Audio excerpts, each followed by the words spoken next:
इस वक्त आपको सीधे ले चलेंगे बीएसटीवी पर खास चर्चा के लिए जगत गुरु रामभद्राचार्य जी जुड़ रहे हैं और चर्चा करेंगे राम मंदिर को लेकर। इस वक्त पूरे देश में माहौल बना हुआ है, कण कण में राम है, शिव में राम है, हर शख्स में राम है, ये कहा जाता है और राम नाम ही सत्य है। ये बात भी बहुत पुरानी है लेकिन अब अटल भी है, सत्य भी है। और जगत गुरु रामभद्राचार्य जी हमारे साथ जुड़ रहे हैं, उन्हीं से चर्चा भी करेंगे, जानेंगे राम मंदिर निर्माण को लेकर जो संघर्ष हुआ उससे लेकर आज तक की जो कहानी है और कितना बड़ा लक्ष्य पूरा हुआ है। इसके बाद जहां आगे क्या कुछ लक्ष्य होगा, बहुत सारे सवाल हैं, सीधे जुड़ेंगे। रामभद्राचार्य जी, बहुत बहुत स्वागत है आपका। जगत गुरु जी, रामलला की प्राण प्रतिष्ठा का वक्त आ चुका है और लंबा इंतजार किया, खूब संघर्ष किया, आज वो वक्त आ गया है। कैसे देखते हैं इस वक्त को और कितना बड़ा लक्ष्य हासिल हुआ है? मैं इस समय को उसी प्रकार देखता हूँ जैसे 14 वर्ष के वनवास के पश्चात भगवान राम की आने पर अयोध्या वासियों ने देखा था और अयोध्या वासियों ने कहा था एक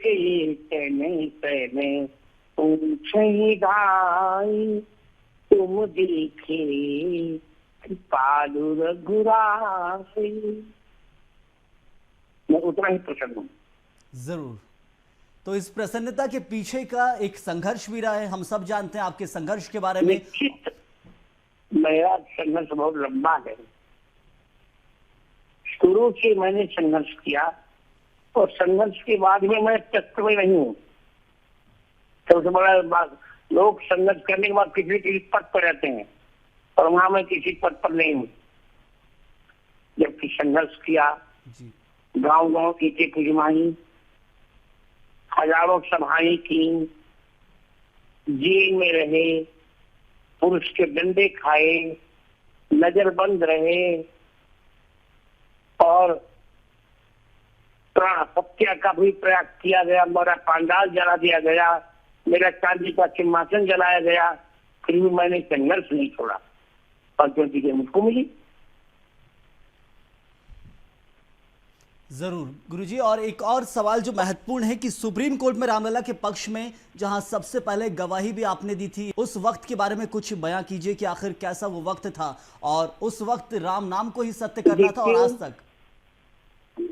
मेरी गवाही उच्च न्यायालय, उच्चतम न्यायालय में दोनों में थी और ऋग्वेद से लेके हनुमान चालीसा पर्यंत मैंने उदाहरण दिए थे और न्यायमूर्तियों को संतुष्ट किया था। मुस्लिम न्यायमूर्ति ने भी कहा था sir you are divine father. हमने 441 प्रमाण दिए थे, ये 437 प्रमाण उत्खनन में प्रत्यक्ष निकले थे। 4 प्रमाण केवल धूल थे, जल गए थे तो भी हमारे पक्ष में आए थे।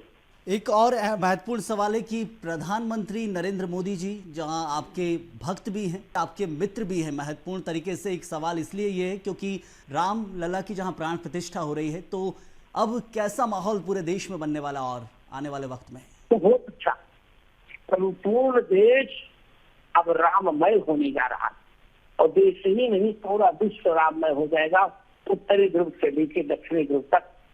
तो 14 जनवरी 2022 को, ये 22 जनवरी 2024 को सब कुछ राममय हो जाएगा। तो मोदी जी तो मेरे मित्र ही हैं, पुराने मित्र हैं मेरे, 1988 से मित्र हैं मेरे। अब मेरे जाने हो रहा है जी। जगत गुरु जी, एक और सवाल की लगातार दिख रहा है हमने कि कैसे राम मंदिर को लेकर लगातार सियासत हुई, कई जारी पीढ़ियां जो हैं वो बड़ी हो गई, कई लोग गुजर गए और जो आज जी रहे हैं या कहा जाए कि जिनका जीवन इस वक्त चल रहा है और जो राम मंदिर की प्राण प्रतिष्ठा के वक्त तक जो अपनी आंखों से देखेंगे तो कितना बड़ा पुण्य का काम होगा। सबसे बड़ी चीज ये, क्योंकि कुछ लोग ऐसे भी हैं हमारे बीच जो नहीं रहे, जो रामलला के संघर्ष के लिए भी किया, उन्होंने राम मंदिर की प्राण प्रतिष्ठा के लिए जान की बाजी लगा दी, लेकिन वो आज नहीं है इस दुनिया में।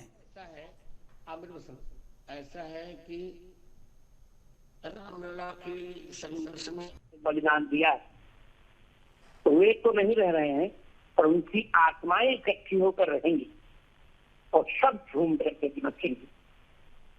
और हम तो ही बिल्कुल। Thank you.